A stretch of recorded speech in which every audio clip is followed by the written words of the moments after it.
It's the Fellowship of the Geek Show, a weekly podcast about comics, the comic book industry, and other geek pop culture. Music courtesy of Manny the Martyr. And now, on with the show!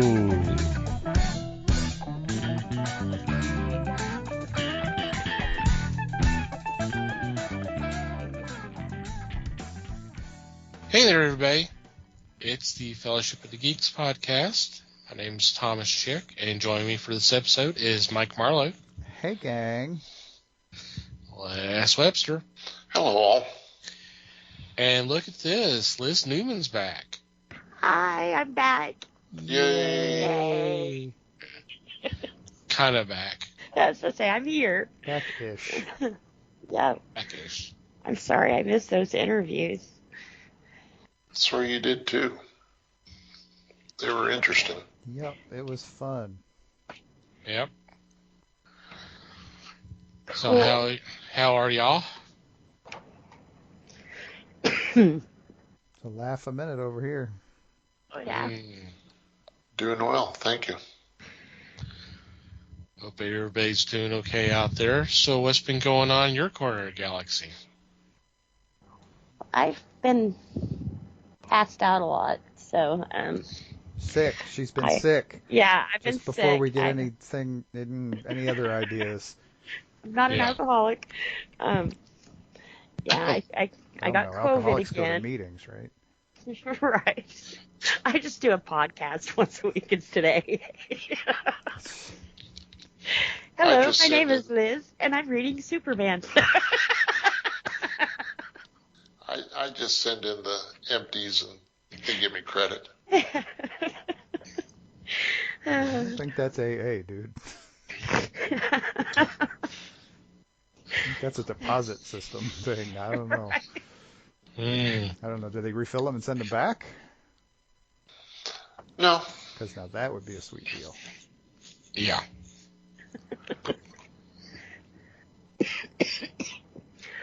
Yeah, I don't really have a lot. I've watched some TV.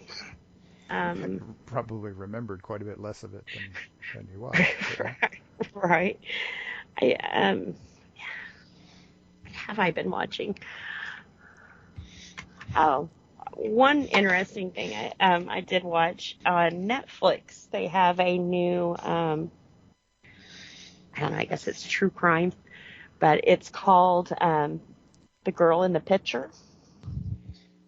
And that was kind of it was sad. I mean, any kind of crime story is sad, but it was sad because this girl was kidnapped at birth.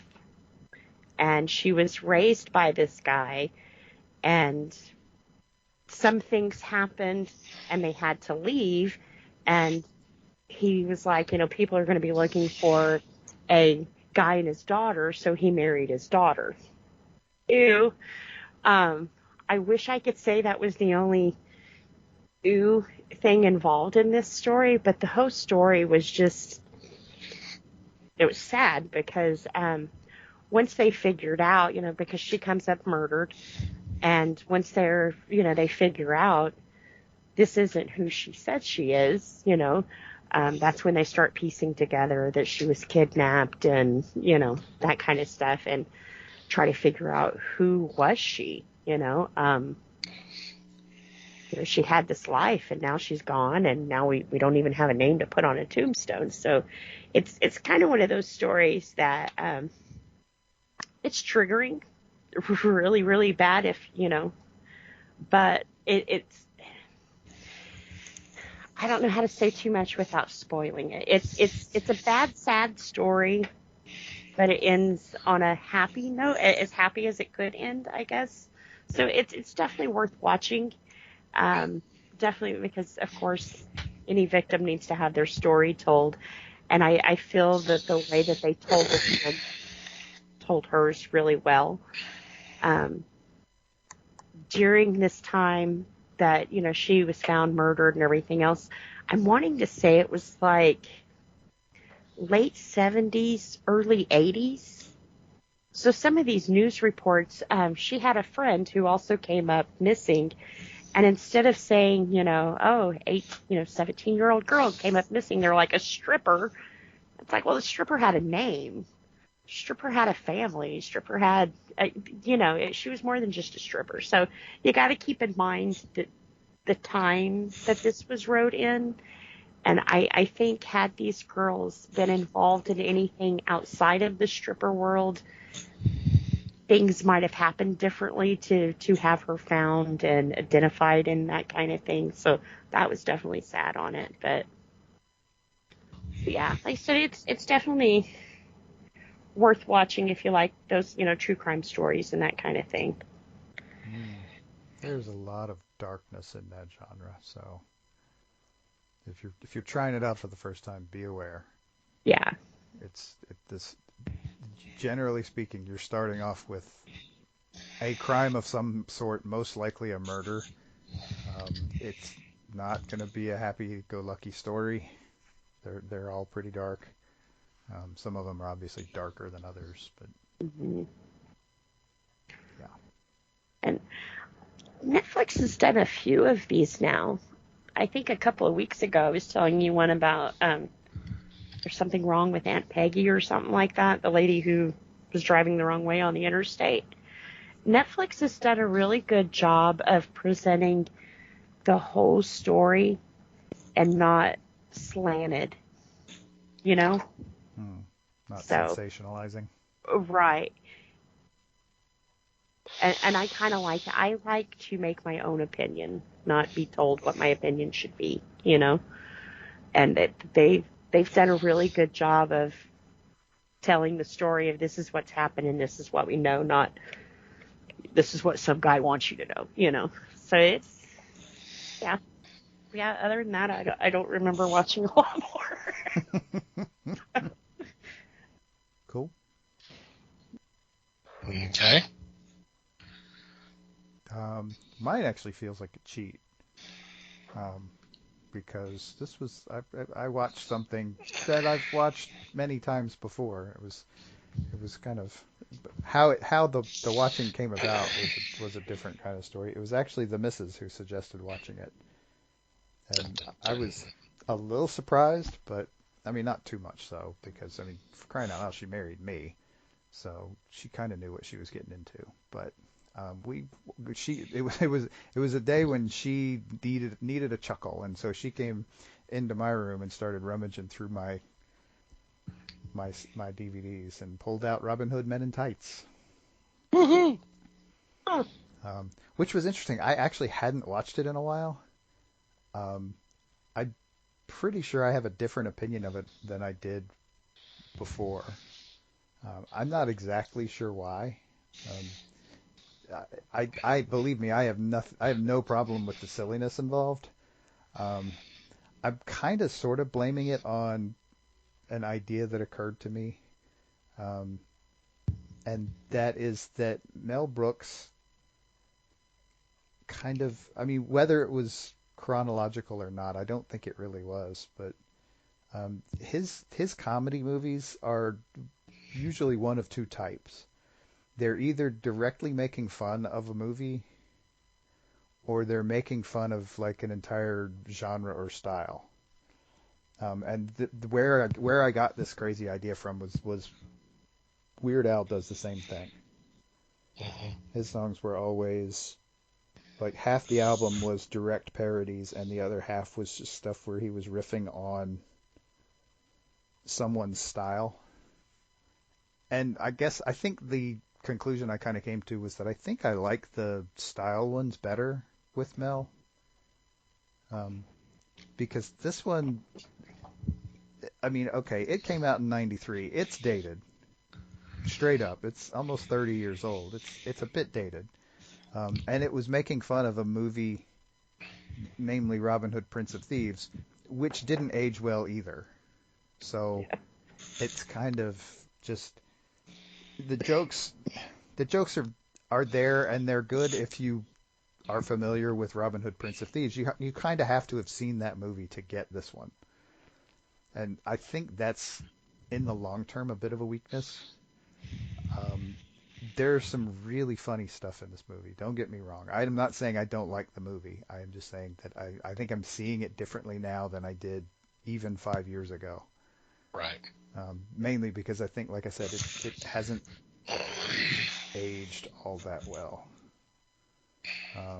But see, if I turn around and watch something like Dracula Dead and Loving It, that's based on something that didn't age the same way. That is a little, timeless is not the right word. It's not the word I'm looking for, but it's a little more fundamental in terms of the story. And yes, it's just as silly, and yes, there's just as many weird, wonderful characters. But I think it probably reflects better over the long haul.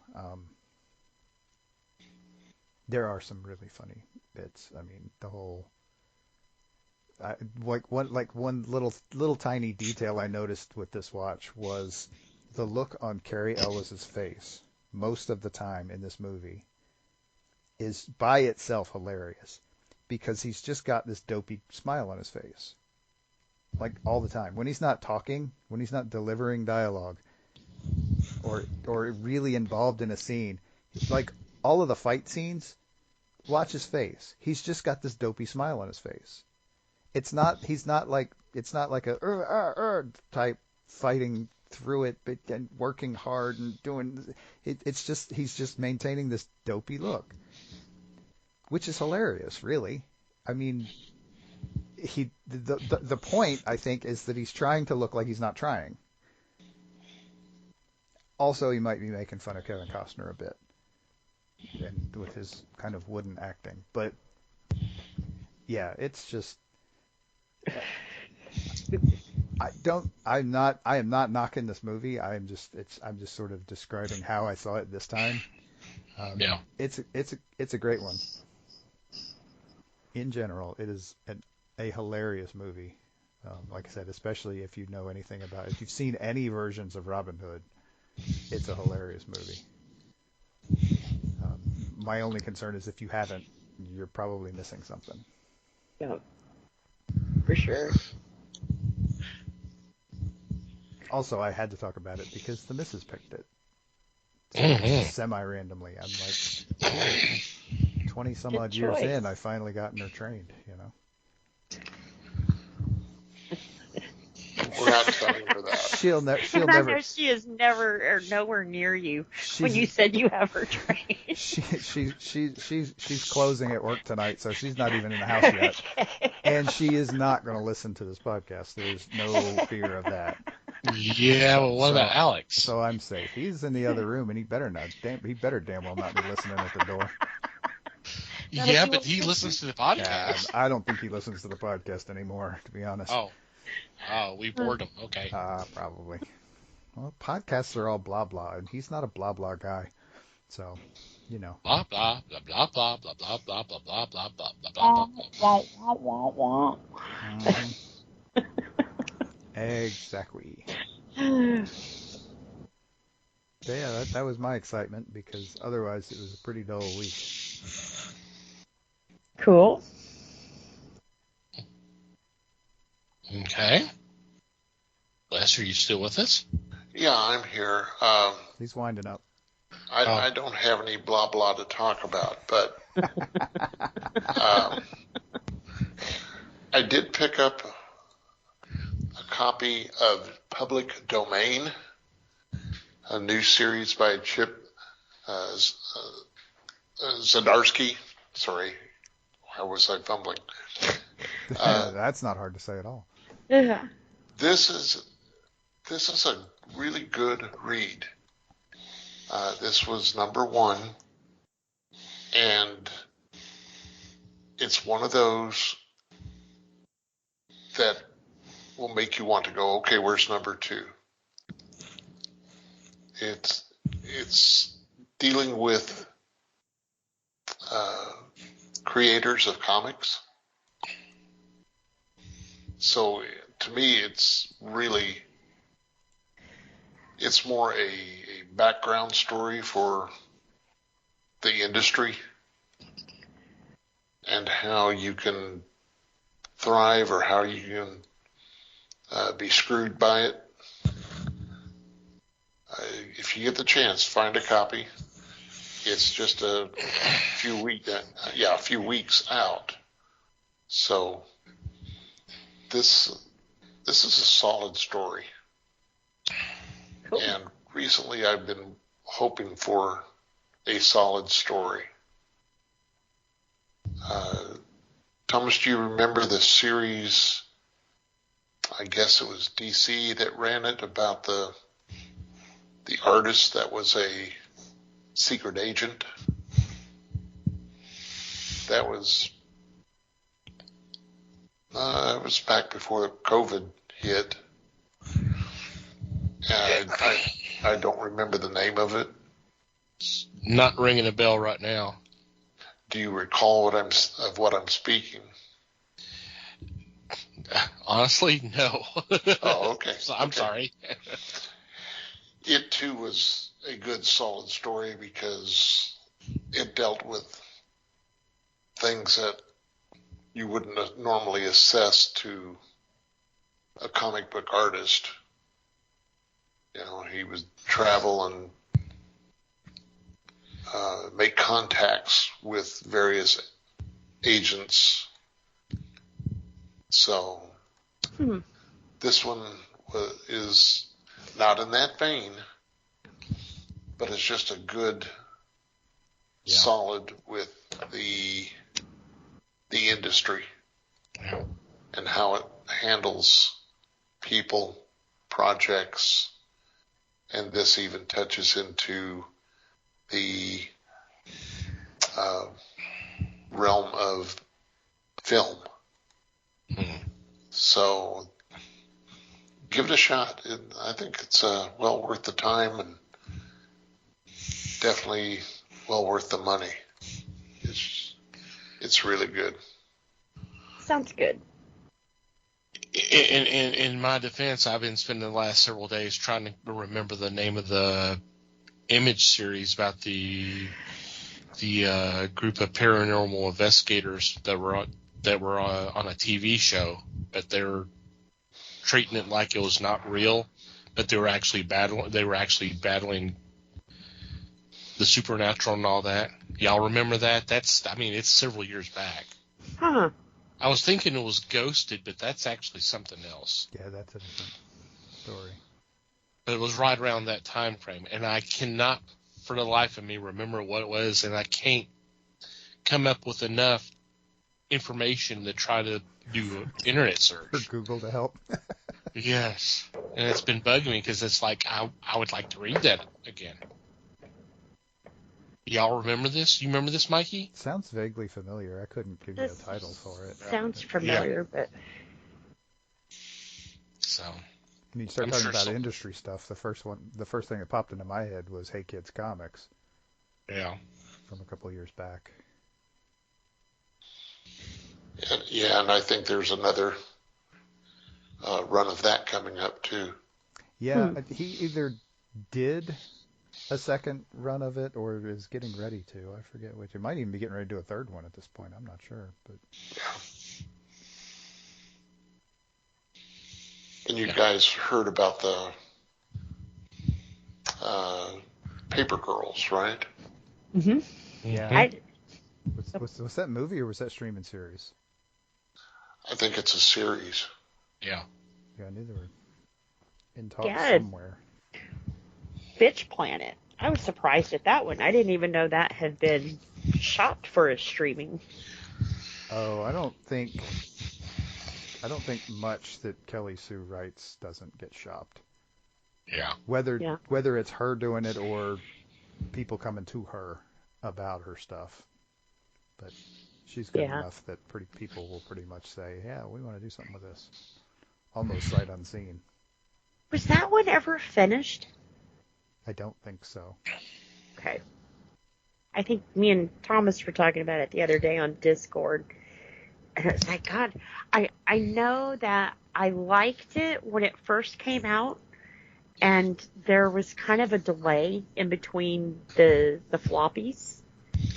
And so by the time I picked it up again, it was a trade, and they were getting ready to go into a second arc. Yeah, and I think they did a second arc, and I say not finished in terms of I'm kind of meant in terms of it's one of those that she keeps talking about wanting to go back to, and she just hasn't yet. Yeah, but I don't think each arc was kind of standalone.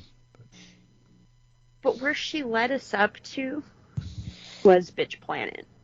We didn't know, there was never, I at least I don't remember them, like the fights they had talked about and showed us clips of and that kind of thing. So we had worked up to it. So to me, it felt like there needed to be another one to explain. This is why we introduced you to all these bitches to get them on this planet. You know? And I only say bitches because they were labeled that in the comics. You're right. So. It was right there. It was right there in the title. I mean, yeah. Yeah. So I can't remember the fighting part of it though, you know, which I was excited to see. But it was one of those that kept having delays. It was and I'm not knocking the title because I'm wanting to say during this time there was a lot of comics having delays at that point. So it wasn't like a big thing, you know. Yeah, that was it a was, point. but I think it that was wasn't. a point at which Image was struggling a little bit. Yeah. They were having a lot. They had a lot of books that were having that problem, kind of all at once. And I know Image has been around for a while, but to me during that time was kind of like when they were still getting that footing into the breaking into the big two, and you know, just what it. They were certainly having a big, I don't want to say resurgence because I mean, like you said, they've been around a while, but yeah, they were really hot there for a while. They had a bunch of really hot titles, kind of all in a group, and I mean, I think Image has never been as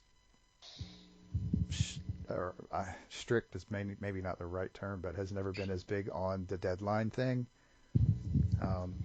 They've been quick to just go ahead and declare that books are going to be bi-monthly, just because they know shit's going to happen. But so I think they're not. I think they're more. They've always billed themselves as being more focused on the story than on the deadline. Right. And more on the creator side than the business side of it. Yeah. That is kind of what they were formed on. Yeah. And unpopular opinion, I think that Robert Kirkman really helped put Image where they're at today.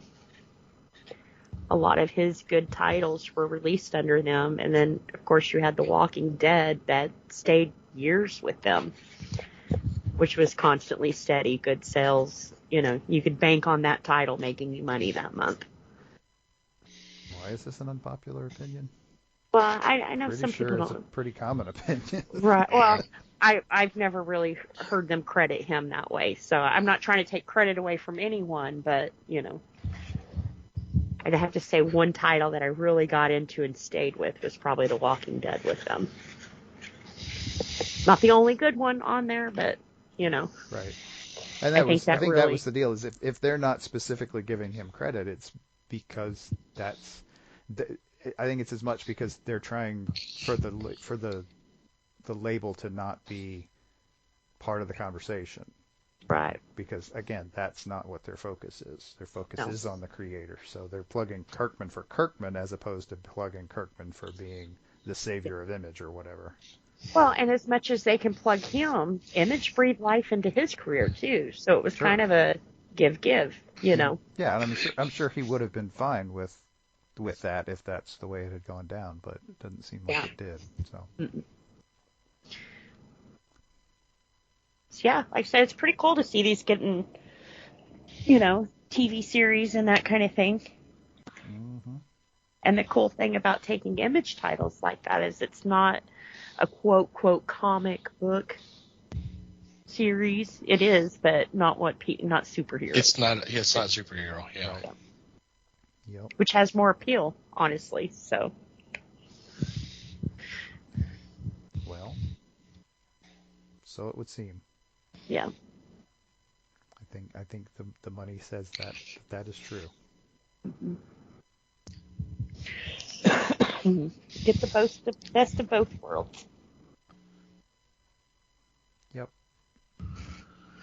Well, it's going to be interesting to see how Paper Girls does, because I mean, when the trailer first hit, I mean, all I saw was, oh, this is Stranger Things. I was like, guys, the comic came out literally the same time. I thought it was way before Stranger Things. It was right around. It may have been before, but not by much, because I mean, it was right around the same time. Yeah, it wasn't too far off. It's not enough for one to say one copied the other. It's that close. So. Same ideal executed differently. Or a similar idea. Yeah. A similar idea. I should have said. Two people came up with somewhat simultaneously. Independently. Right. Yeah. Which has happened. Absolutely. Yeah. Happens all the time. Well, because it wasn't a really uncommon thing they went for either. So, pretty normal settings, normal kids. Right. Normal kids in very abnormal situations. Yeah. Sure. I think that's where it differs, though. Yep. They've got kids involved, but that's about it. Paper Girls has time travel, has aliens, has the government, things like that. To me, Stranger Things is not the same. I'm not going to say it's better or worse, but to me, it does not have the same type of impact that Paper Girls does. Yeah. Right. And I mean, I think the deal is that the comparisons between the two are entirely superficial, and that's the part of the issue. Yes, is that I agree. The people who are comparing them aren't really that familiar with either of them. Right. I think I've read some of Paper Girls, but I don't think I've read all of it. Oh God, I can remember last talking on the show about issue number 1 of Paper Girls. Yeah. What I was about to say, if I remember picking it up, it probably was because. Almost certainly, yeah. Oh, that's okay. Blame me for everything. What the hell? Hey, I blame you for a lot of good titles in my collection. So. Well, thank you. It's a good blame. I'll buy that for $1. Yeah. Although I have to say, my best recommendation that Les gave me was Dave. I absolutely loved that story. Dave is awesome. That was hilarious. It was well, I think we were talking about Iron Giant, so when I picked up Dave, I was kind of expecting Iron Giant. Oh, no. Or Rocky Oh, no.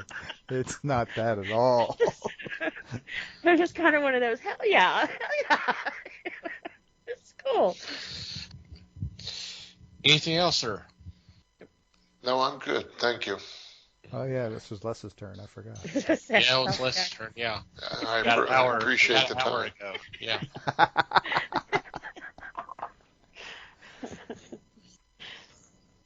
Tom, what do you have that I can hijack?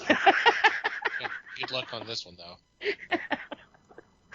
About the usual. I did stop down to watch a documentary, and I don't remember any of y'all mentioning this, but if y'all had, please chime in, and I apologize in advance. Yeah, I apologize. We do that shit all the time to each other.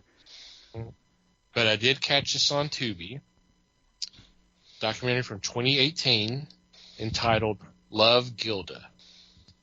This is the Gilda Radner story. Oh, no, I haven't seen that one. See it. Yeah, I need to. I literally laughed and cried through the whole damn thing. This is told in home movies, diaries, and stuff that she wrote that is read by like friends and comedians that she influenced.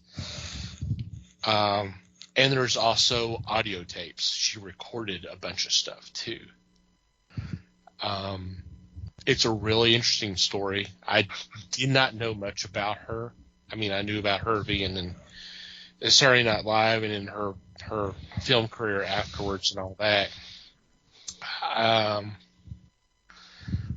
did not know, although looking at some of the images before they started kind of breaching the topic, I could see there was a problem that she battled an eating disorder, because like when she was 10, she was a little chunky, and her mom would actually go, "You need to lose weight," and it just kind of went from there.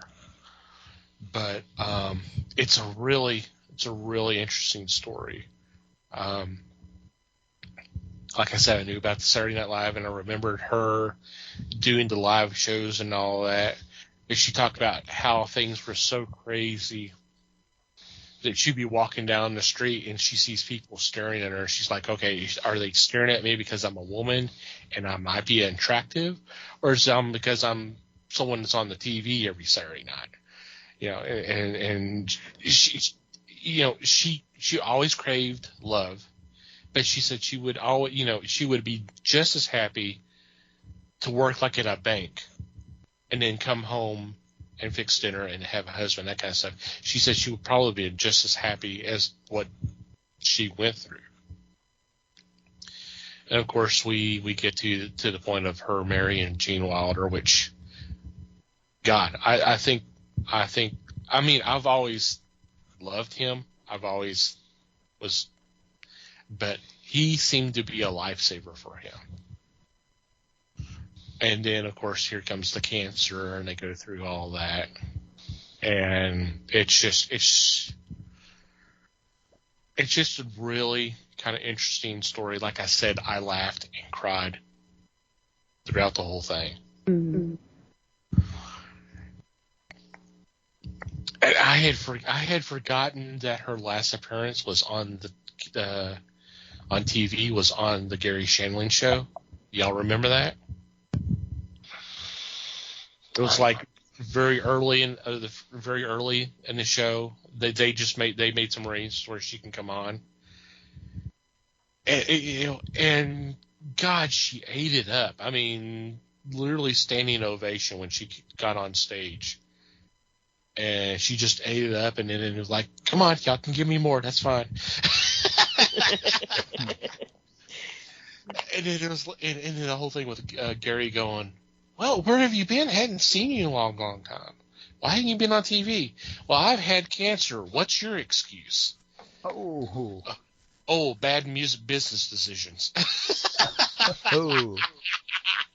Howie. Oh.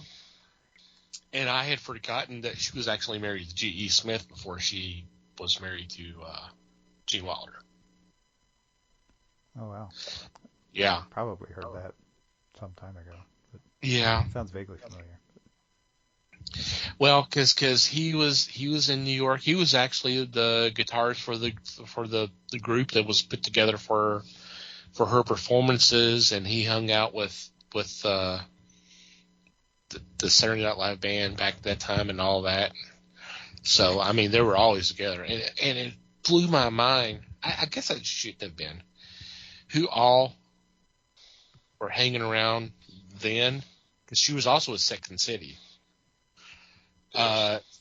So you know, I knew he was good friends with Steve Martin and all that because of him being on the show. But like Martin Short and some of the others, it's just like, okay, I did not know that. But that's kind of cool.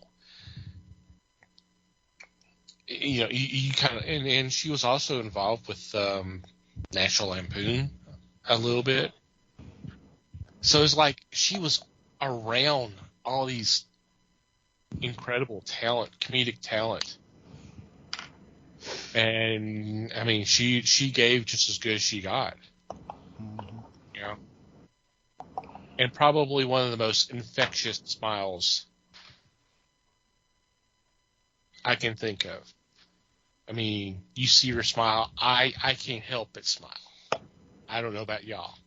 Yeah. She had a great smile. And so yeah, I definitely recommend it. Bring a box of Kleenex, apparently. Yeah, So, yeah, because there's times where I did tear up. It and I It's one of those things that you almost have to be prepared to do anytime you watch a documentary about a comedian. Yeah. Because they tend, I mean, it's not 100% true, but it's more true. It's true more often than not that they tend to have kind of a tough time of it sometimes. Yeah. And go ahead, Les. Were you gonna say something? I was just going to say, what do you consider her funniest moments? Are there any that just stand out and say, yeah, this is it? And this is open to all. Like one of her characters or anything? Well, let me put it this way. The episode I remember most from Saturday Night Live was not a Saturday Night Live episode. This was a special they ran called, let me think if I can get this right, Bob and Ray and Gilda and Jane and who's the other female on the show Lorraine. at the time? Right? Lorraine. Yes. That was an hour and a half of nothing but skits featuring Bob and Ray, who are famous radio personalities out of, I want to say, San Antonio at one time. And Ray is the father of Chris Elliott. Chris, who's the current comedian? Chris, can't remember his name. He even had his own TV show. Yeah, I think it's there's Chris one named Elliott. Chris Elliott, yeah. Chris Elliott, He's done a bunch yes. of stuff. Mm-hmm. And to me, that was the funniest thing. They had a skit where Bob and Ray were the judges at a beauty contest, and they asked Jane to spell anthropomorphic. Try to get that out. And of course, she got it. Then they asked Gilda to spell hemophiliac, and then they came to Lorraine and spelled cat. And it was just so funny, so well done. Because the women, of course, were arguing that how come she gets the easy words. And to me, this was tremendous. And I want to say they did have a musical guest. It was the backup for Gladys Knight, the Pips. Okay. And all they would do is their oohs in the background. Nobody's singing the rest of the song. They just did their oohs and their dance moves, and you go, okay, this is witty. If I could find that, I would definitely sit down and watch it again. Dang. I could be remembering wrong, but didn't her and Lily Tomlin do some stuff together? Yes, Okay. you're right. That'd be my favorite stuff because I liked Lily Tomlin so much. Okay. I think I found the video. I'll post it on Discord and we can put it in the show notes. Cool. Oh, thanks. I think this is because it is on YouTube. There's like an hour-long version. Probably cut out the music stuff because they mentioned Willie Nelson and Leon Russell in it as well. So, Right, it's possible. because they don't want to get copyright strike. Gosh, no, that would be awful. So that's pretty much it. Cool. Let's check that out. Appreciate you finding that. Not a problem. All right. Before we get into this week's discussion, do you want to point out that we do have a Discord? We've already mentioned it a couple times already. That's open for everybody. Sign up for Discord is free. Excuse me. The app is free and available in all app stores. We do have an invite on our homepage, www.thefellowshipofthegeeks.net. We post a lot of news items. We post stuff for discussions. We post memes, jokes. Try to have some activities on there. We're well overdue for a movie night. We need to do that sometime in the not too distant future, or something. So, y'all want to come hang out with us? Y'all think we're cool enough to hang out with? And come on by. It's been going for about a little over 2 years now, and it's been fun. I've enjoyed the heck out of it. Yeah. Sure have. All right. For this week, August marks the 60th anniversary of the debut of the Amazing Spider-Man, who first appeared in Amazing Fantasy 15, which was basically kind of a throwaway because that was actually the last issue of the series. He killed it. Yeah, he killed it to save himself, yes. To survive, he had to kill Amazing Fantasy, which is funny because that was like the third name change for the series. For a book that lasted 15 issues, it had 3 different name changes, or 2 different name changes. How weird is that? Sheesh. Talk about an identity crisis. Mm-hmm. Oh, no, wait. Crisis is the other guys. Never mind. Forget Yeah. I said that. Yeah, it's the distinguished competition, yes. Would have been identity war. Yeah. It would have been secret identity war something or other. Sure. And this was actually, I think, Marvel's first superhero after the Fantastic Four. So this was their first solo hero. So, if I'm not mistaken. But 62 was a pretty good year because they also came up with Incredible Hulk, Thor, and Ant-Man. And after a year of Fantastic Four, that was a pretty good start, for a genre of books, comics that have been kind of dead, with the exception of Superman, Batman, Wonder Woman, and then the Justice League. So let's talk a little bit about Spider-Man, what makes him popular, and all that good stuff. Let's celebrate 60 years of Spider-Man. Oh, Spider-Man.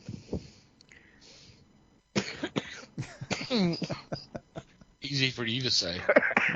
Can do what a spider See? can. Spider-Man gets her all choked up, Yeah, it can tell.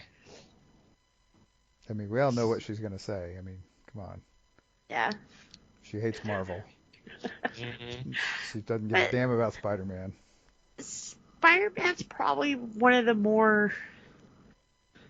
what's the word I'm looking for? I probably know more about Spider-Man than any of the Marvel characters. And honestly, this is going to sound bad. Mostly through movies and TV shows. And you call yourself a comics fan. Right, But most of the Marvel titles I have read has either been Spider-Man or Deadpool. But, just because Spider-Man, Deadpool did a whole thing together for a while.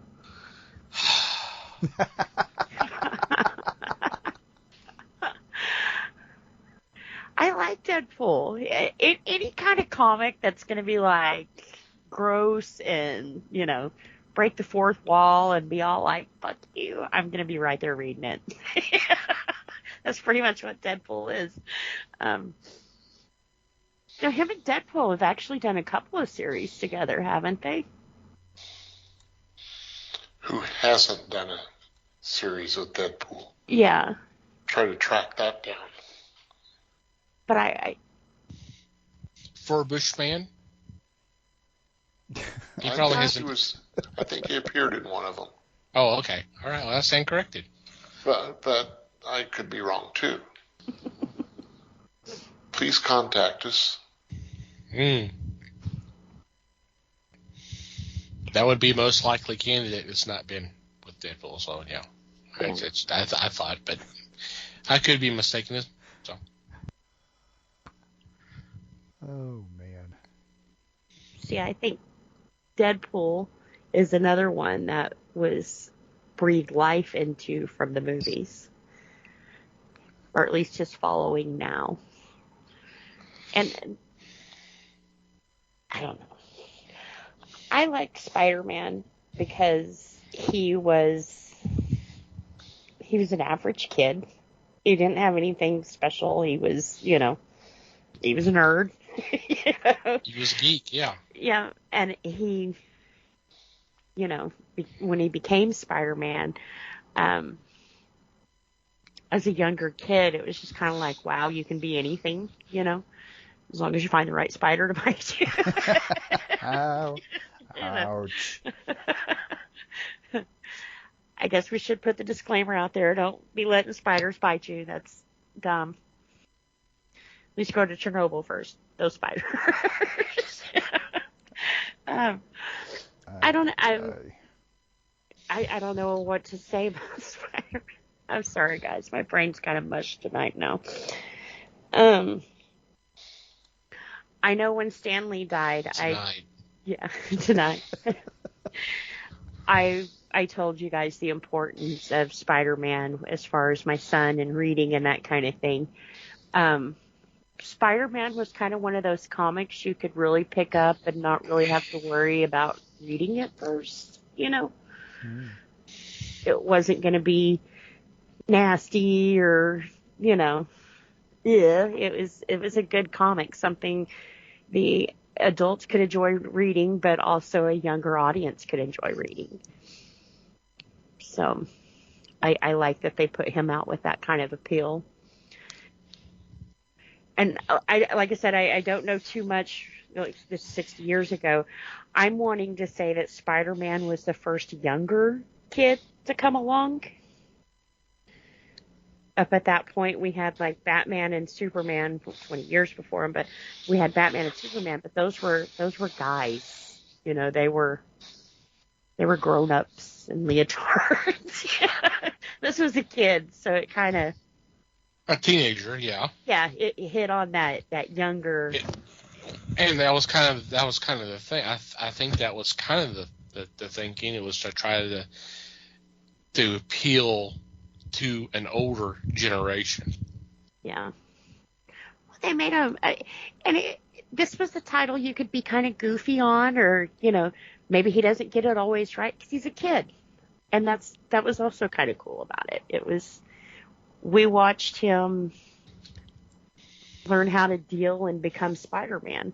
The other guys that we read, we've kind of got that from flashbacks or origin stories later, So it was kind of cool with Spider-Man. You saw that spider. You saw from then on what happened. Not, let me have a flashback to 20 years ago when my parents were killed in an alley. Ouch. So, well, I'm just, that was the origin story that popped in my head first, but. I wonder why. Right. Hasn't been beaten into our heads or anything. Right. But I think. Go ahead.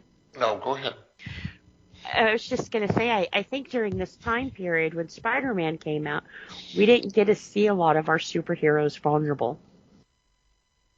Man of Steel, the greatest detective. They were the best at what they did. And with Spider-Man, it was kind of like, you'll get it. Well, that I think that was the appeal about the Marvel books, where you mentioned Superman. Yeah, in most cases, it's okay. How is Lois going to try to trick me up to make me reveal my secret identity? Where Peter, after basically his non-action, kind of led to the death of his uncle, which made him to be the breadwinner of the household. Yeah. So he's trying to do that, still go to school, and oh, by the way, I have these powers, and I'm needing to use them to battle all of the villains that are all of a sudden popping up out of nowhere. Yeah. So Which there is was a lot of responsibility for a kid. So there's a little bit more of a human. I don't want to say human, but maybe more relatable. Yeah. Where like I said, Superman, you've got a man with the powers of a god. Batman, you've got the financial resources to be a god. To be and be able to handle everything. I mean, he may get subdued and all that, but at the end of the day, he triumphs. Yeah. Where Peter and eventually some of the other characters who eventually heroes that pop up, they have real world issues. They have real world problems. They're trying to make enough money to get bread on the table, food on the table. Oh, Aunt May's having a heart attack for the 20th time, so she's in the hospital. Is she gonna live? What is he gonna do if she dies? And that kind of thing. Yeah. It's just regular kid stuff of how to get through high school. Yeah. And he was the nerd, so he was always picked on. Yep. Especially by Flash Thompson. Which ironically is Flash Thompson was a big Spider-Man fan, so he was loving and hating on the same guy and never knew it. Yeah. Yep. Yeah, it's a different take for sure. Definitely relatable, Yep. Big credit to Stan Lee for that. Yeah. How I find it interesting that a 40-year-old writer can manage to write a relatable 16-year-old superhero. I suspect there's that kind of gives you a hint as to the talent involved, and two, it also gives you a hint as to the kid inside Stan Lee. Yeah. Who we basically everybody fell in love with anyway. So. Well, I remember the letters to Stan that they used to put in the back of the comic books and stuff. And he was very, even back then, before internet and everything else, he was very communicative with his fan base. And I think, even before Spider-Man, when you're talking to people and you get a feel for your thing, you see where the hole is in the industry. What do we need? What are we missing here? Well, I've got a bunch of young kids visiting and talking to me and asking questions. Why don't I, he's a young kid. We'll make it a little relatable for them. And so especially in the situation where they're basically getting their asses kicked by DC anyway. Yeah. In various incarnations, Marvel had come and gone a few times. They'd changed names a few times and gone away and come back, I believe. Yeah. So they were. I mean, I don't want to say they were trying anything to stay afloat, but they were certainly very much open to doing something different. I want to come back to a point that you just made, Liz, about how Stan wrote the characters, the teenage characters, because roughly around the same time, correct me if I'm wrong, Les, you've got the Teen Titans over on DC, written by Bob Haney, who's using all the terminology and the slang and all that, but when you read it reads like it's a 40-year-old trying to write be dialogue. try and write dialogue for a 16-year-old. I didn't know Teen Titans was around the same time. Roughly right around. Maybe a little bit later, but still, it's still the principle's still the same. Yeah, young kids. You know.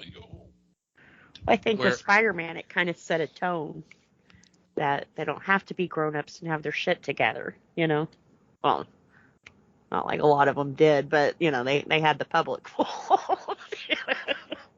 But yeah. Okay. Couple things. Okay. Marvel built their stories. I think I've used the term before.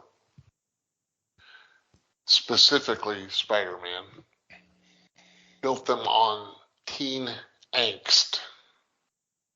And to me, I read that in an article at one time, and I said, this person knows exactly what they speak.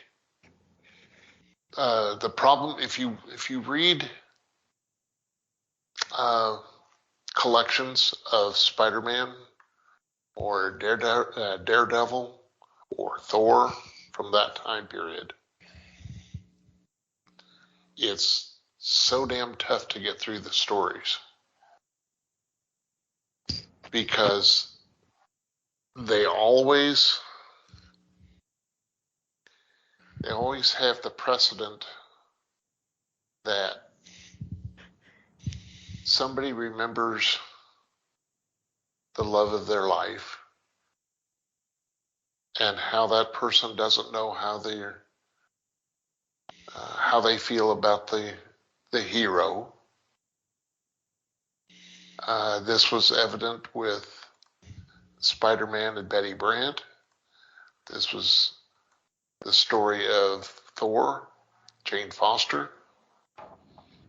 This is the story of Karen and Matt.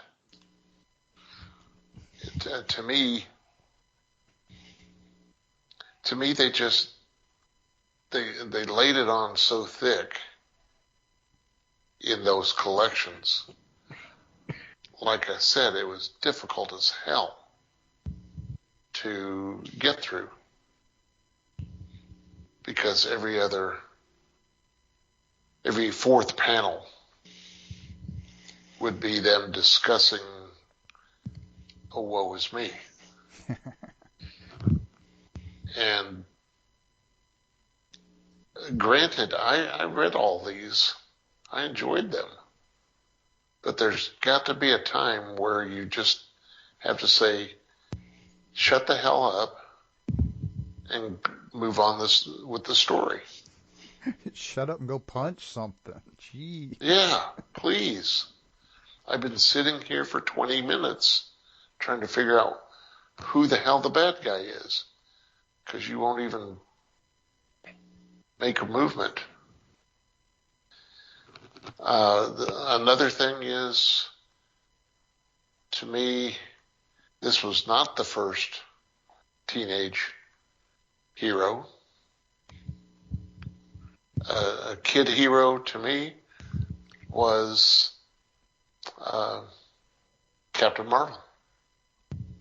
The boy that would yell Shazam and become world's mightiest mortal. Stan Lee had a tendency to manipulate items to get his story across. Not that was wrong, but what was it? He named the Fantastic Four the first family, but not the first family of comics or something. I don't know about the first family of comics, but like first superhero family or something like that, or certainly first family of Marvel. Yes. I don't know about maybe superheroes. I don't remember that. But he was trying to tout them as similar to Justice League, which had been established several years prior. Mm-hmm. Yes, he was trying to. He tried to convince. Like, he tried to convince Martin Goodman just to do superheroes, because he touted the fact that hey, look, Batman's still going pretty strong, and Superman's going pretty strong, and so is Wonder Woman, and now they've got this team. Now there's like 7 or 8 of them running around. True. We can do that, and yeah, that's how Fantastic Four basically came about, which we've talked about in previous episode, that it's essentially Challengers of the Unknown with superpowers. But, yes, the guy who created Challengers was also involved with creating Fantastic Four, so it's not like, they're ripping off one another. I mean, it was the same guy. Yeah. Kirby. So, I don't know. He may have said the first family of comics. I don't remember that, but I'm not going to say he didn't say that, because he did like to boast. He was definitely a big cheerleader for Marvel. I mean, comics in general, but definitely Marvel. So yeah. Oh, by far. Mm-hmm. So. I could definitely see him using that as the selling point, though. Yeah. It's like Justice League, except they're a family. It's a family. Yeah. It's true, because, to say nothing, and I don't mean to take the topic off of Spider-Man, because we've already done that 2 or 3 times tonight.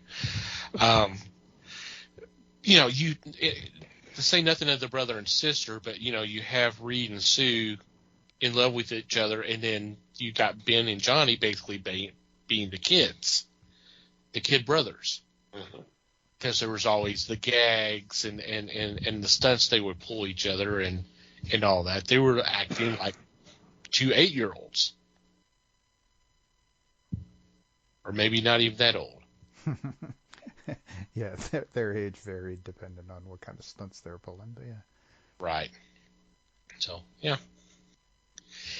And I get what you're saying about the whole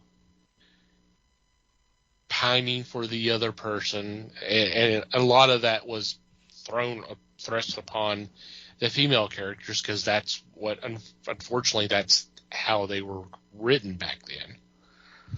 Believe me, because I just read the Epic Collection, the first volume Epic Collection of Thor, and yeah, there was a lot of Thor thinking of Jane Foster, and what does he think? What does she think of him? What does she think of Donald Blake? Does she love me? Does she love Donald Blake? And all that kind of stuff. I get that, because it was just brought back to my attention. It's like these guys had just come out of writing a bunch of romance comics or something. Well, that's true, because he did. Stan did. Mm-hmm. There's also a lot of, I think a lot of that gets kind of leveled on the whole secret identity concept too. Yeah. Because that was a big part of superhero comics, for whatever reason, whether that was intentional or not. They all had a secret identity, and it was different. It was a dynamic that readers weren't accustomed to, because most people don't do that. Yeah. And so it's a way to play off, and it's a way to kind of have your love interest and also still have to fight for your love interest thing. So it's an interesting psychological dynamic, but yeah, boy, did they do it to death. But I didn't mean to kill that conversation, dude. Well, I will say I enjoyed the early runs of Spider-Man. I thought the villains they came up with were amazing. No pun intended. No pun intended. How do I say this? They treated them fairly. The only problem I had was that the Bane they had in one showing was of no problem to them the next time. And that is something that happened within all of comics. If Superman was vulnerable to magic one time, not always would it be magic that would defeat him the next time. And to me, that was just something that everybody needed to take into account. Don't just slough it off and say, well, that doesn't happen this time. Because there are a lot of people out there that are going to be, PO'd at what you've just done. You're going to have a lot of people taking shots at you. To me, Spider-Man did have some shortcomings. Like Spider-Man's Amazing Friends or whatever the hell that was. To me, that was some of the stuff they should have stayed away from. I know it was popular with the younger group, but not so much for the fans. Well, they have one now, which I'm trying to think if it's also Spidey and his amazing friends. It's Spider-Man, or Peter Parker, Miles, and Gwen, but they're like 10. Yeah, interesting. Grandbaby loves it. And they got Fallout Boy, actually, to do the theme song for him. And that's why she now tells me that he's the coolest.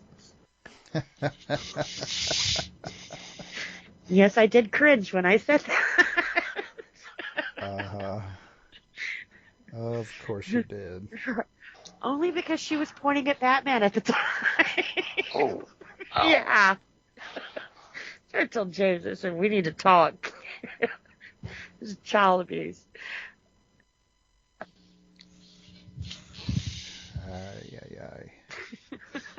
Somebody's confusing that poor baby.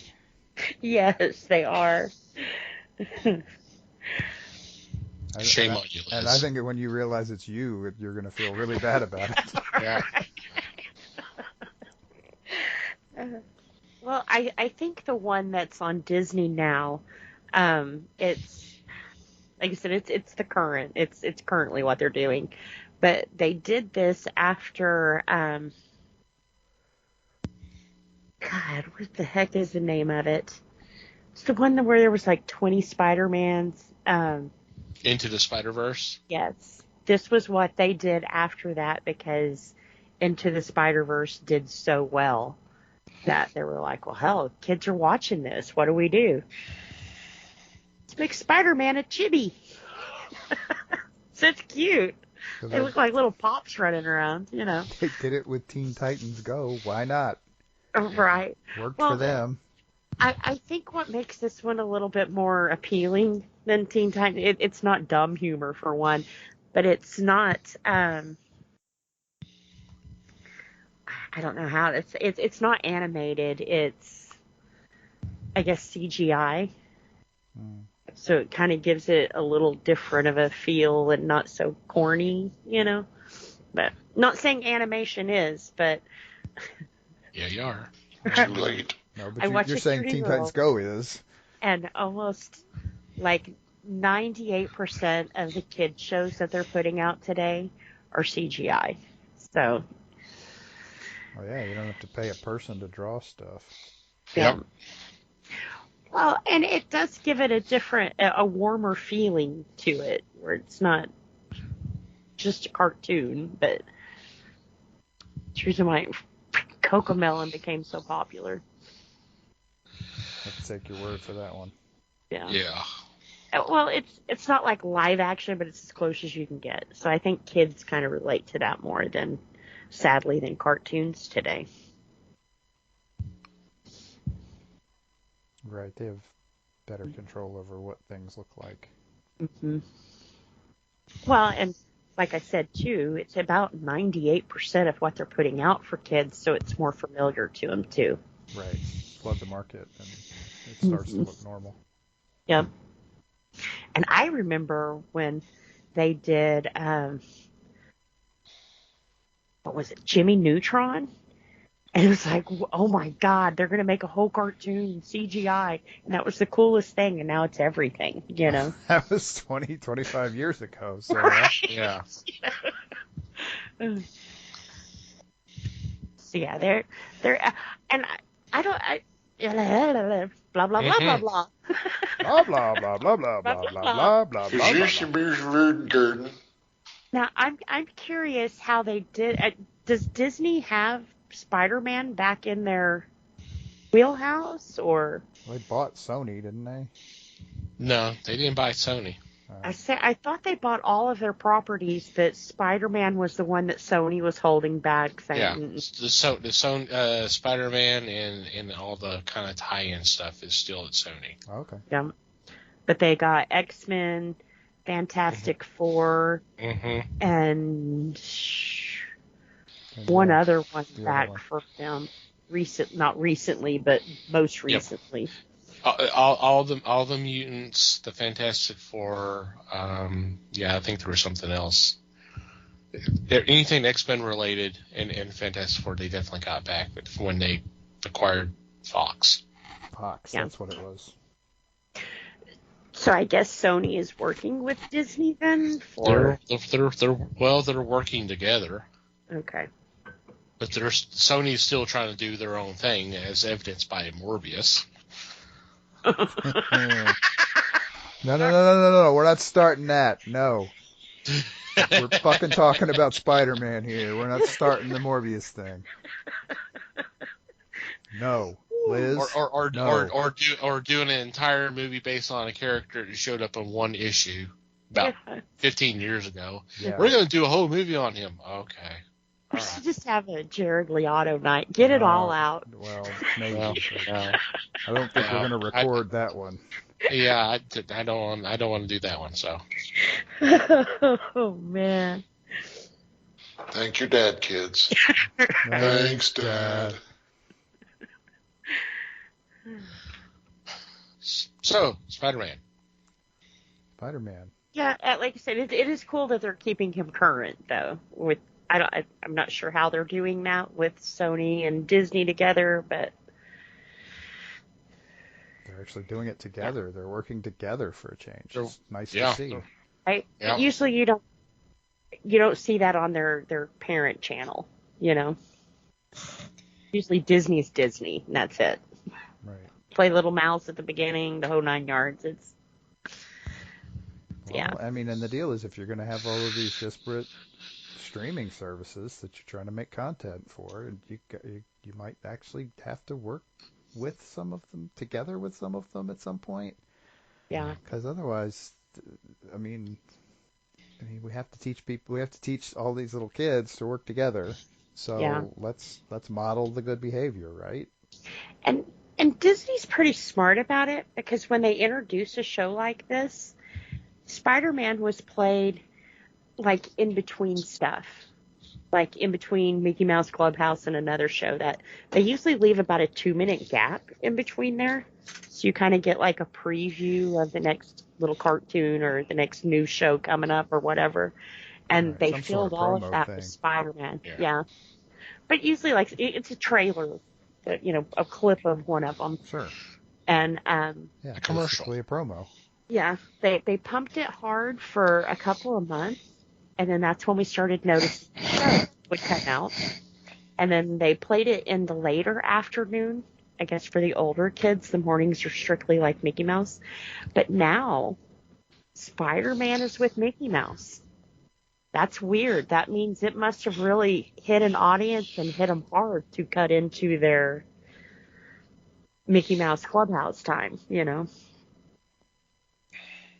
Right. So he's still popular. They saw the opportunity and they're moving on it. That, It's a very Disney thing to do, really. Yeah. but it's interesting that this is a younger set of kids. That it's, like I said, it's pretty popular for them to move it into their prime time, you know, cartoon blocks like that. It's a big step. Hmm.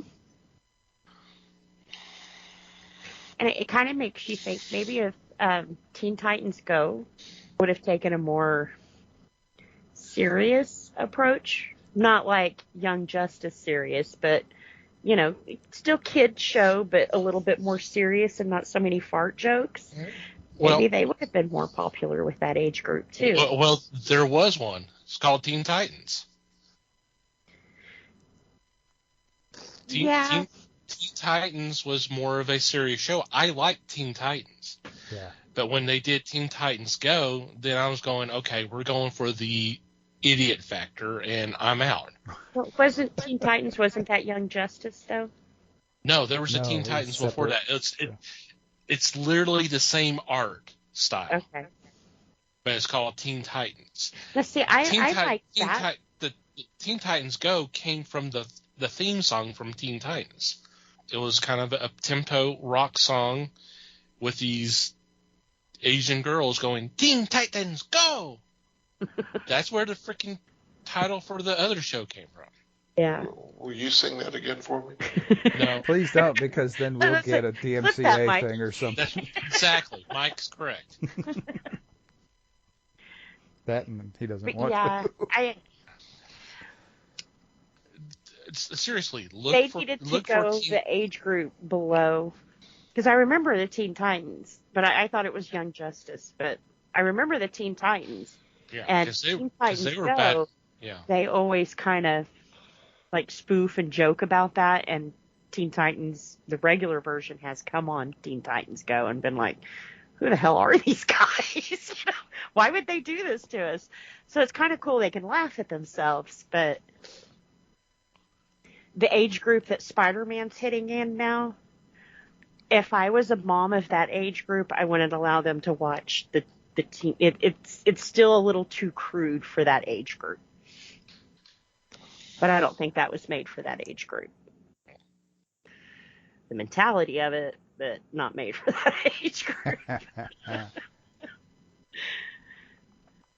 Yeah, because Teen Titans actually had them battling.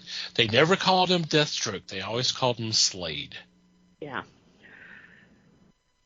And he's in Yeah. Teen Titans Go too. And I thought they handled that really, really well. I enjoyed Teen Titans. I really did. Yeah. When That I was a good was show. able to watch it. Yeah. Yeah, it was a good show.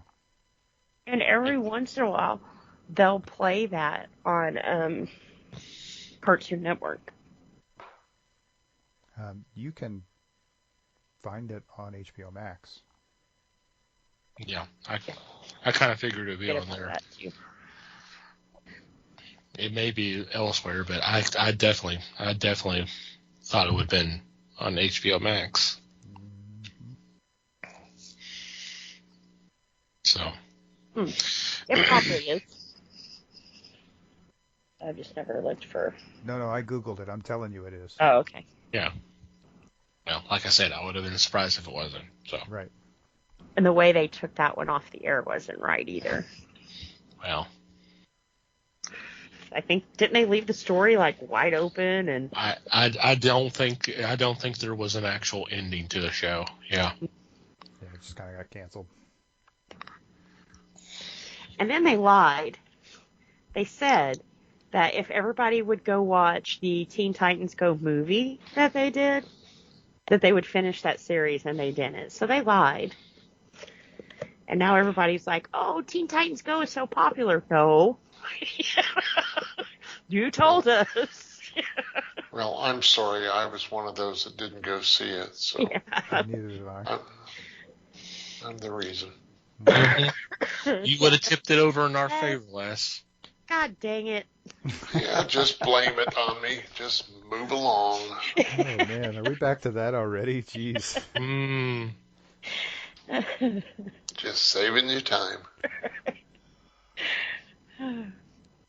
So yeah, Spider-Man. Yeah, Spider-Man. Spider-Man, Now that we've done 10 minutes on Teen Titans. at least. Well, without Spider-Man, I don't think there would be a Teen Titans. Didn't we just talk about how Teen Titans came first? You know, the thing. No, I looked it up. Teen Titans came in '64 and Spider-Man was '62. Okay, So they kind of did. close enough. Yeah. I don't know. Not really, but But Spider-Man did bring us to the whole, age group thing and everything else. So it's cool that even today that relatability that it started out with is still there in Spider-Man. right. It became a part of comics, and that Mhm. that becoming relatable thing, and it made Marvel pretty much Yeah. straight up, and so it became a part of the whole process, and yeah, they're still doing it today, so much Yeah. so, 60 years later, Yeah. And keeping it relatable. trying to keep it fresh and trying to Yeah. make it, trying to appeal to a broader audience all the time. hmm Mentioned villains earlier. Do you have a favorite Spider-Man villain? Or is there even one that, you know? From the It- movies, like I said, most of my Spider-Man knowledge is from movies.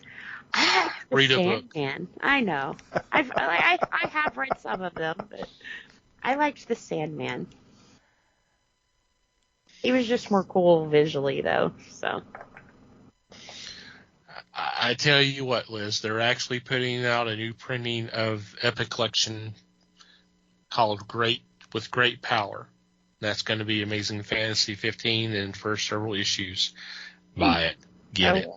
Yeah, You'll enjoy it. I'll have to do that.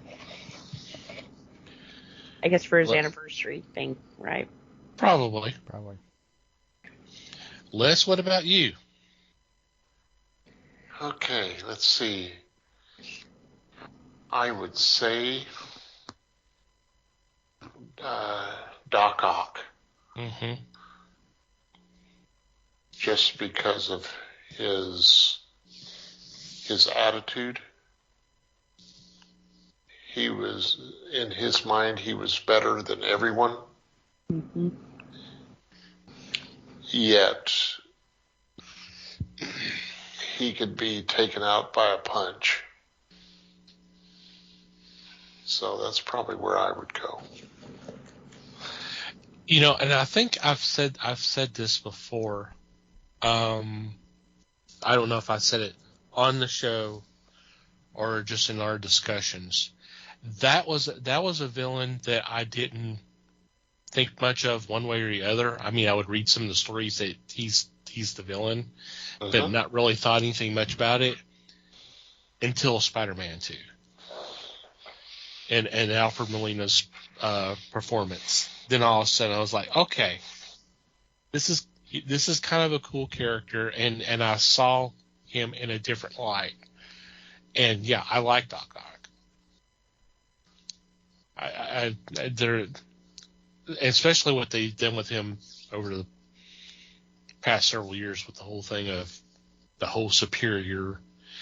It's a crazy idea of him taking over Peter's body, but it's Ock. Mm-hmm. That was a crazy idea, but I kind of liked it. It's definitely something different it just I like Doc Ock. It's not my favorite Spider-Man villain, but I like Doc Ock. I liked him in the last movie and what they did with him. Yeah, I still hadn't seen the last movie, so but I mean some of it's been spoiled, so I definitely want to see it.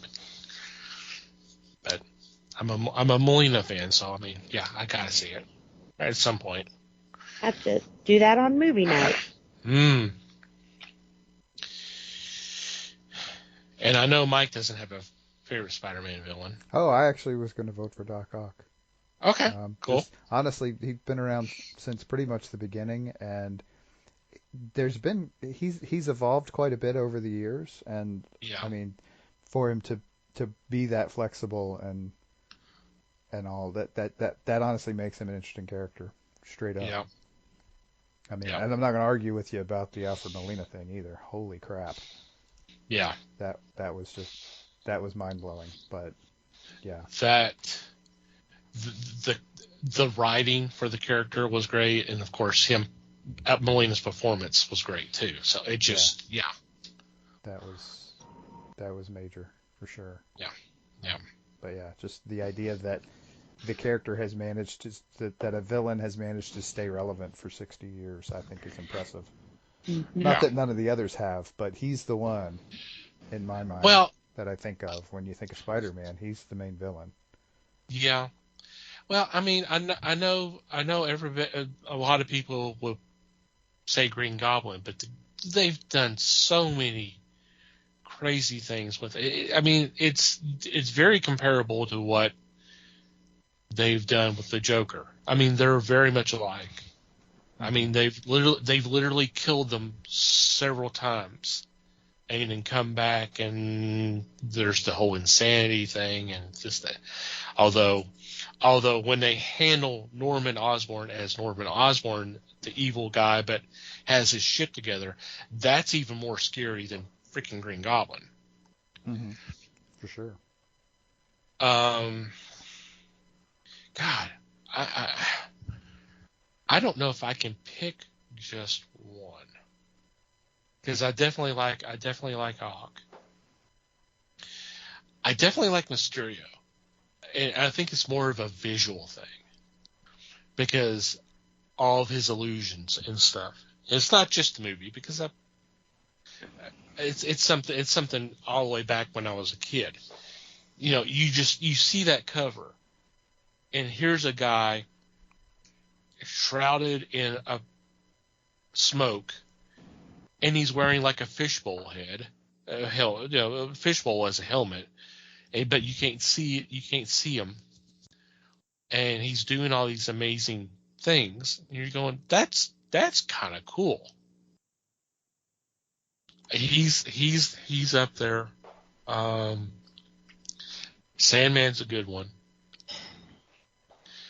I don't want to turn around and do the entire Sinister Six, but I may do that. Another one that I didn't really think much about until this one particular story, Kraven the Hunter. It's just, hey, here's a Russian who's running around in literally lion skin, hunting Peter. Okay. For the sport. For the sport. You know, I mean, it just another unique vision, a visual. You know, God bless Steve Ditko, because he created a lot of these. I don't know about Kraven. That could have been Romita Jr. or Romita Sr. I'm sorry. Kraven was definitely. Kraven was Ditko? Okay. Yeah. I can't remember how far back he was. A Vulture. I thought Vulture was interesting, especially visually, because here's this old man who's wearing this skin tight green whatever outfit it is with wings. That's crazy. And he's always been old. Yeah. Until the 90s, and they did this whole weird thing where he de-aged, but I think they reversed that because, hey, the 90s are over. Thank God. So, is there? Oh, go ahead. No, go ahead, Les. Go ahead. No, go ahead. No, please finish your thought. No, you're fine. Go ahead. Is there a villain that you would like to see in one of the movies?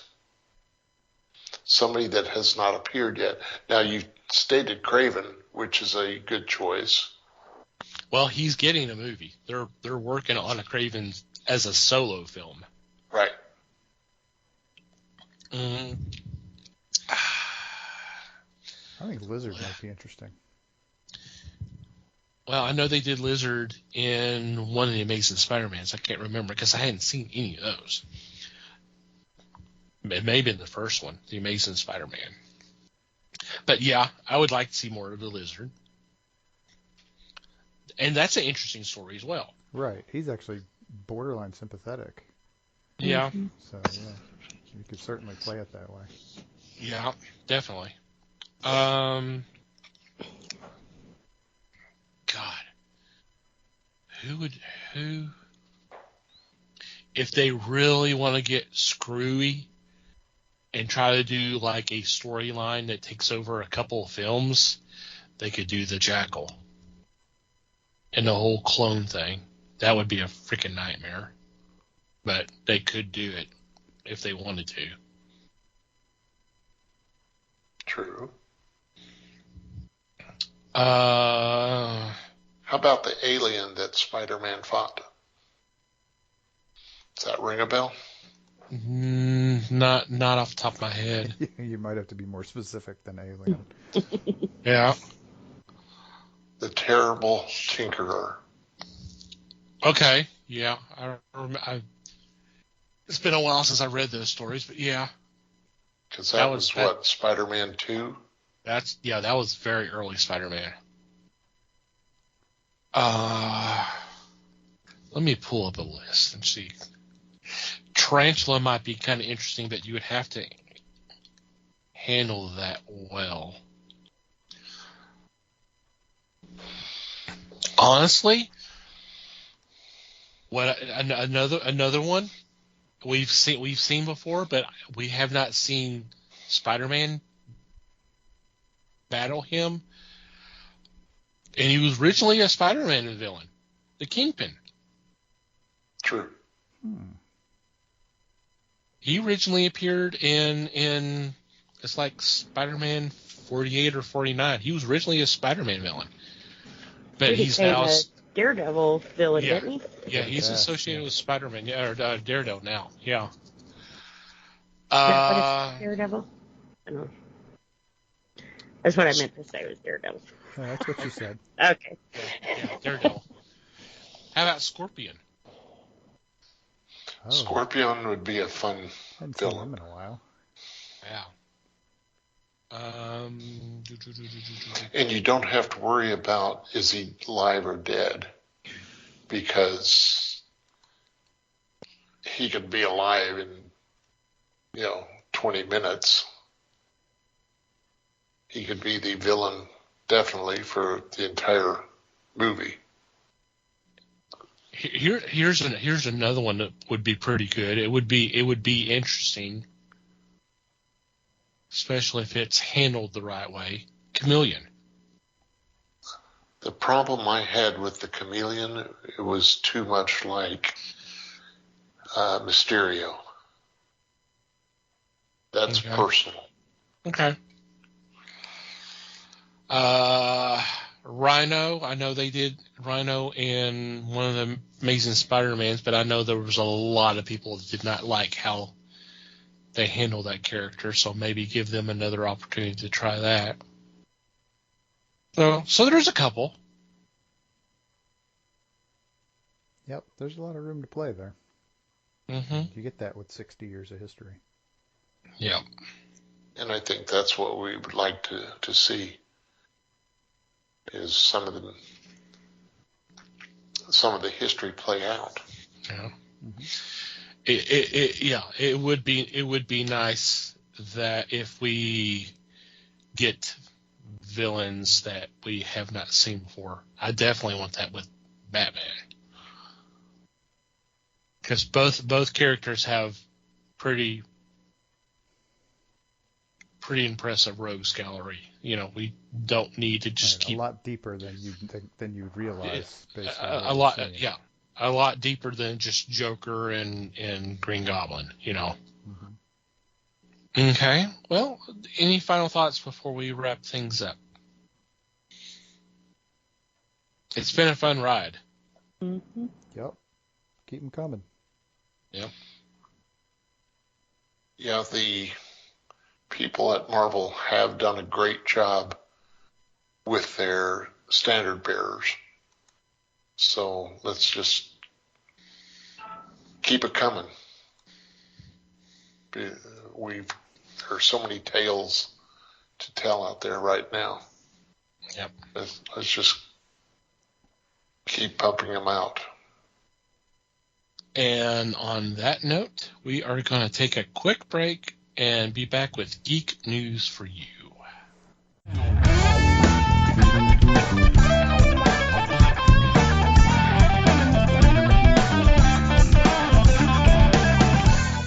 And we're back. It's time for Geek News for You. If you're new to the show, this segment we usually bring a couple of news items to the table for discussion. And for this week, it is Mikey and me. So, Mikey, let's go ahead with your news item. Okie dokie. So this was posted in our Discord conveniently yesterday, I believe. Something like that. Yeah, somewhere in the last 48 hours, whatever. And the idea, the deal here is that Dynamite Entertainment, the comic company, is working on, has I don't want to say acquired the license because I don't think it's really that simple. I think it's more of a partnership to produce a comic which will essentially act as a prequel to the 1983 movie Fire and Ice, which was, if you're not familiar, was an animated film. It was animated by Ralph Bakshi, based on the art of Frank Frazetta. It's a very pretty movie. It's a very pretty animated movie, and it's this neat little fantasy story. And so they're working on they're gonna put together a series which is basically a prequel to that.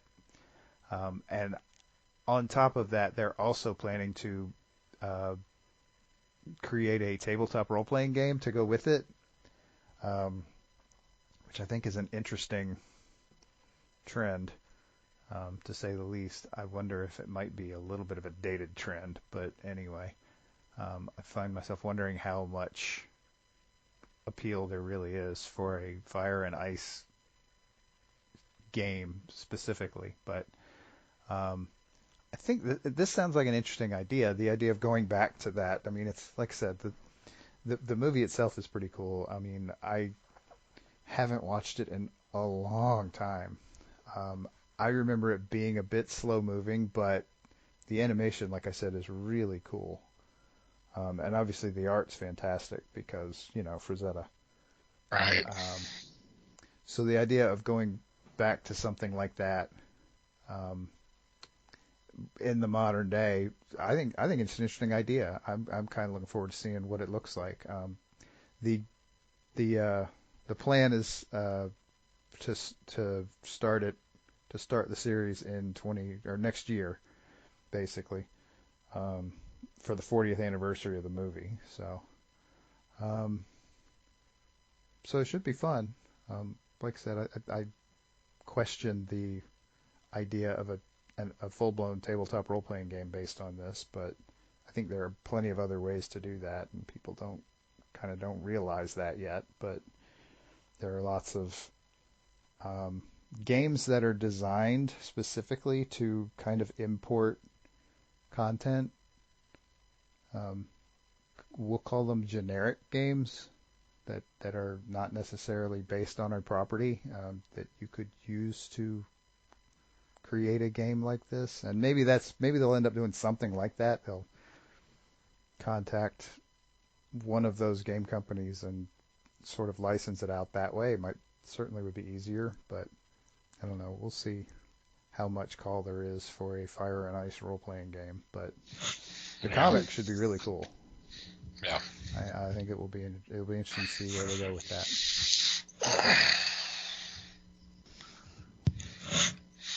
Yeah, definitely. I'm not sure if I've seen Fire and Ice. I don't remember. I definitely need to track it down and watch it and see whether or not I remember seeing it. You've seen Wizards, right? Oh, I've seen Wizards, yes. Well, this is definitely a big step forward from Wizards. Yeah, the animation in Fire and Ice is a noticeable improvement. Yeah. I mean, Wizards is not bad. Don't get me wrong. Right. I enjoyed Wizards too, but It's been a while since I've seen that too. Wizards didn't have Frazetta art to start with, though, so it's a big difference. Yeah. Yeah, if you could track it down, be sure to watch it. Yeah. It's cool. Yeah, I'll definitely look for that. I remember seeing stuff for it, and then when I saw that news item, I'm like, oh, this is interesting. Yeah. And right you are. I'm glad Mike brought this up because it is to me, it's a strong point. I want to see this happen. Okay, for my news item, my news items from a couple different sources. Chris Pratt appeared on the Happy, Sad, Confused podcast on July 12th, where he basically killed the rumors that he would be taking over the Indiana Jones character once this last film's done and Harrison is retired from acting or released from the character. Apparently, he has been frightened by the comment that Harrison said is when he dies, Indiana Jones dies. And he says he doesn't want to be haunted by the spirit of Harrison Ford for the rest of his life. So he does not. So he is not interested in doing the Indiana Jones film if they decide to reboot it. Which Kathleen Kennedy has come out and said, yeah, that Harrison Ford is Indiana Jones, and when this is done, this is done. We're not going to do any more. We won't reboot it or anything like that. And I think we kind of talked about this before. I think part of the thinking here, especially on Kathleen Kennedy's part, kind of goes back to the whole thing that we discussed a while back regarding them using the classic Star Wars trilogy characters and thinking we can't recast these characters, that we have to use CGI and de-age them. Hence the whole Luke Skywalker and Mandalorian, and she's basing that off of the reaction to the Solo film. So I know we're going over old ground, but I think it needs to be discussed again or talked about again because I think she's wrong. I still think the issue with Solo and how it was the response to it was for several reasons. It was literally 5 months after the last Star Wars film, which was to date or to that time period the most controversial Star Wars film ever released. Mm-hmm. There was also little to no marketing, which, I mean, holy crap, we're talking Disney and Lucasfilm. There was no marketing for a Star Wars film. Can you freaking believe that? Then there was the whole controversy of the original directors basically being kicked out, Ron Howard coming in, reshoots. Of course, that made a lot of noise, so I think there's a lot of people going, okay, this movie's going to suck. I don't want to see it. It wasn't because Alden did a horrible job as a young Han Solo. But that seems to be the thinking on Kennedy's part. It's like, well, everybody responded so well to the DH Mark Hamill Nobody likes this guy who played a young Harrison Ford. And I'm going, excuse me?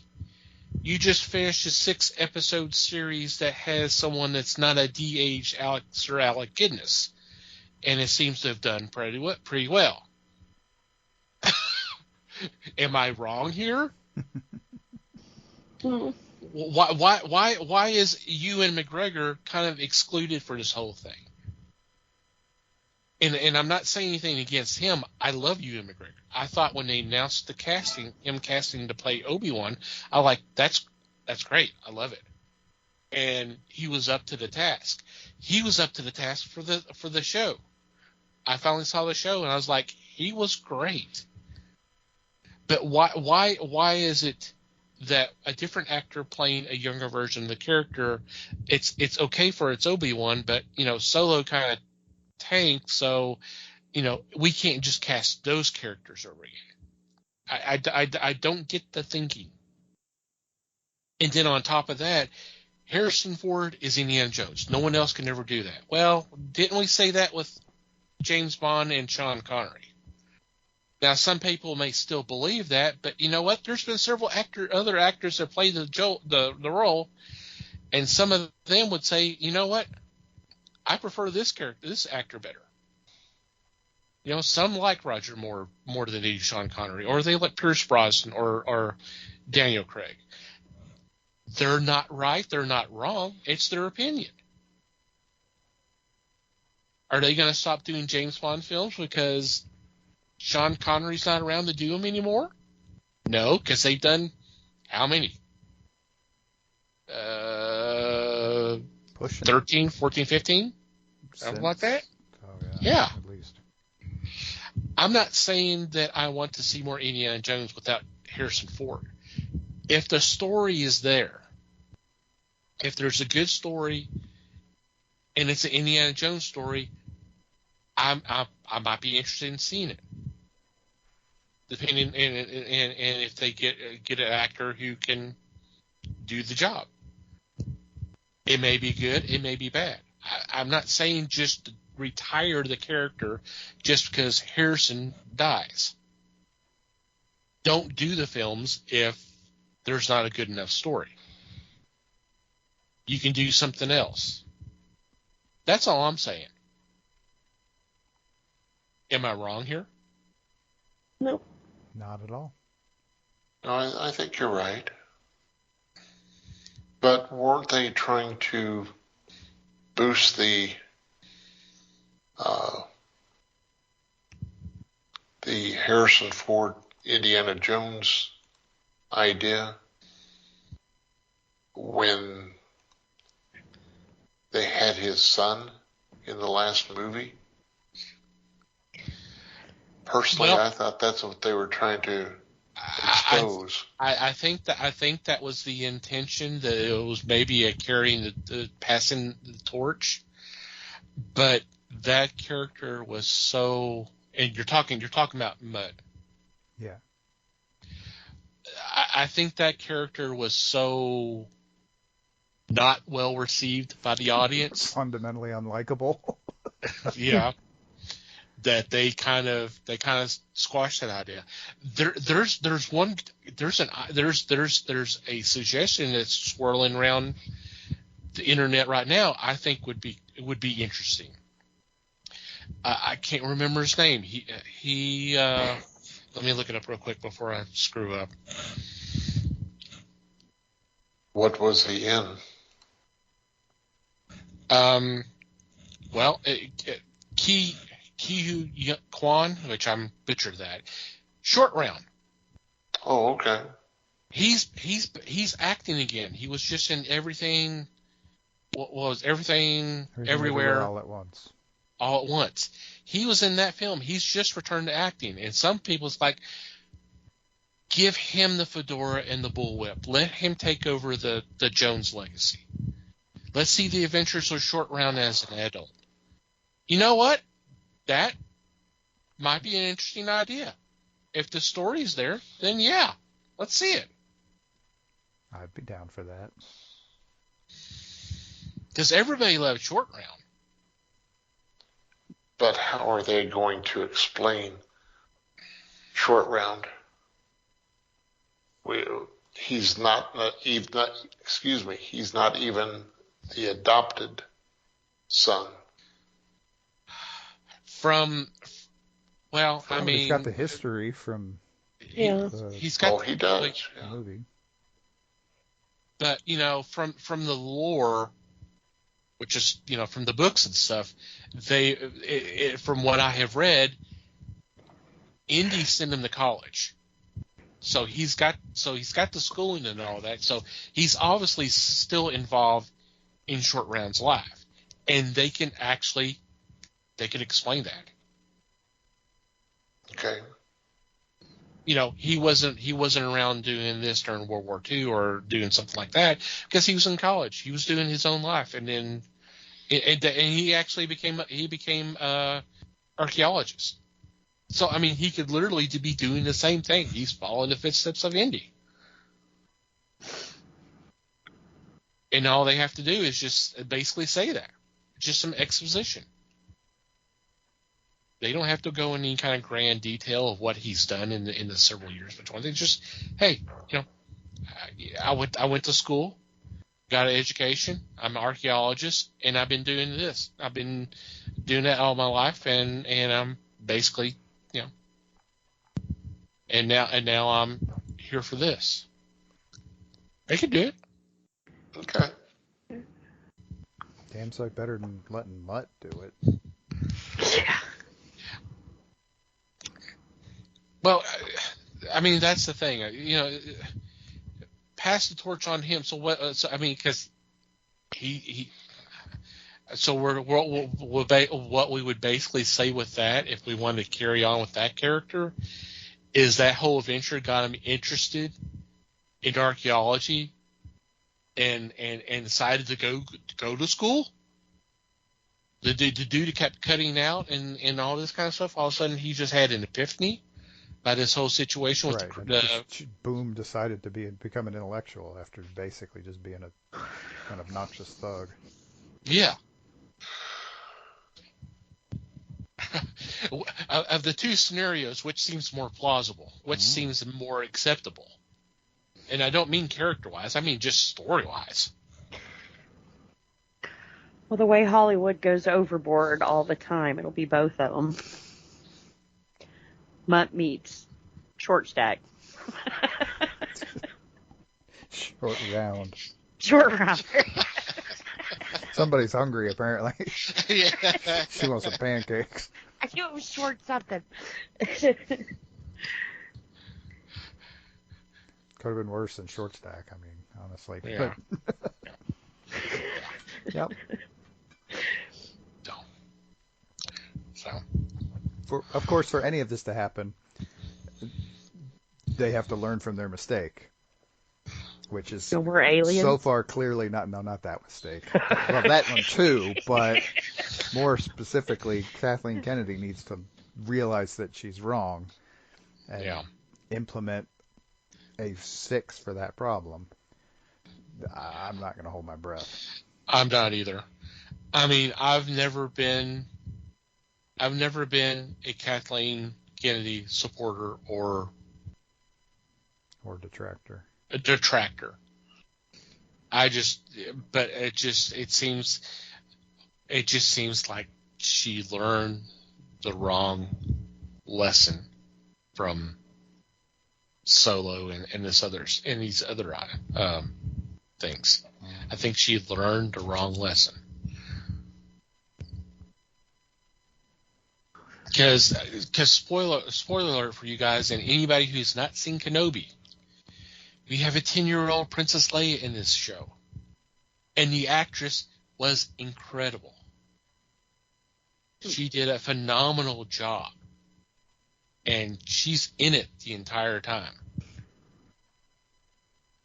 This kid was great, and I was like, oh my god. That was not a de-aged Carrie Fisher's face on this girl's body. That would have been a kid. It so was disturbing. Well, I mean, it's like it's okay to have another actor play a character. Let me remind everybody. There's been 4 other actors that have played Indiana Jones. Mm-hmm. Yeah. 3 of them in the TV series. And then you have River Phoenix in The Last Crusade. So this is not exactly new territory. There's been other people play Indiana Jones. Now, not the same age range that Harrison's been playing them, but still, I just, if they want to end the franchise, fine. That's okay. I'm okay with that. If they even have the slightest inkling that ending the franchise is a good idea, then it's probably a good idea. Yeah. Before they do something stupid. Yeah. Well, I mean, some people would say they should have not. You know, obviously, Right. The last film shouldn't have been done. Right. Which I'm on the fence with. You know, I thought it was an interesting story, but yeah, I mean, but you know, could I live without it? Yeah. So, yeah, if they want to stop with 5, okay, stop with 5. It was a nice run. Let's move on. Yep. But don't do it just because the ghost of Harrison Ford's just gonna raise holy hell if we do it. Okay. Yeah. If the story's there, the story's good enough, then by all means, let's try. Let's see what happens. But if it's not, then okay. Then let it go. It was a fun run. So, all right. Any special mentions or shout-outs this week? No, not me. No. I will just say go see Minions.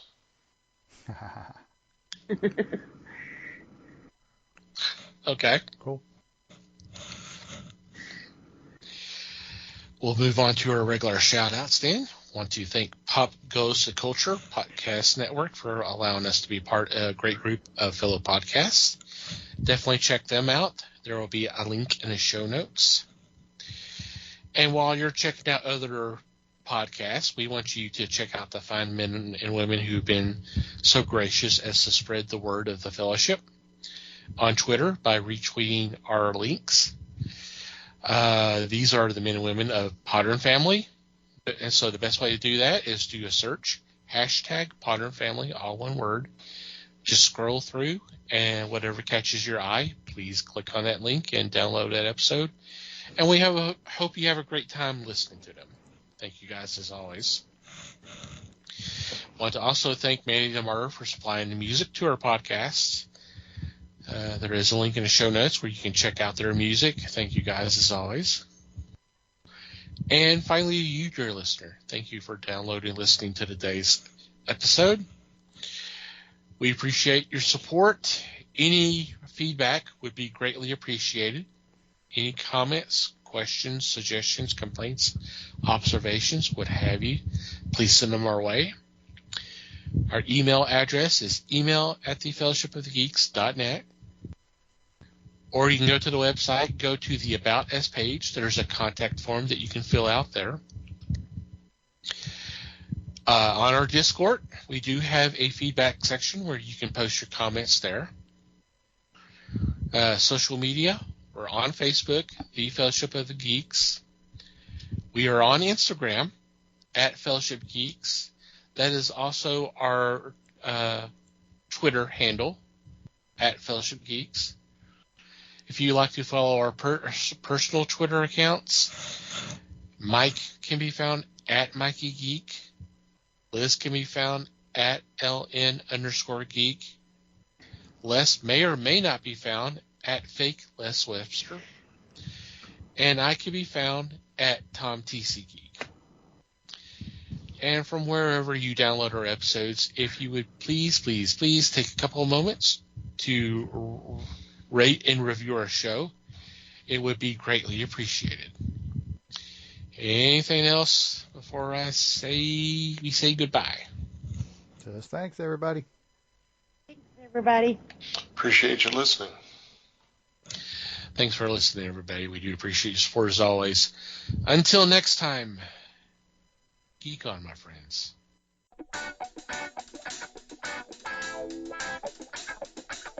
We thank you for listening to the show. Comments, suggestions, and questions can be sent to email@thefellowshipofthegeeks.net. You can follow us on Facebook at The Fellowship of the Geeks and on Twitter at Fellowship Geeks. Until next time,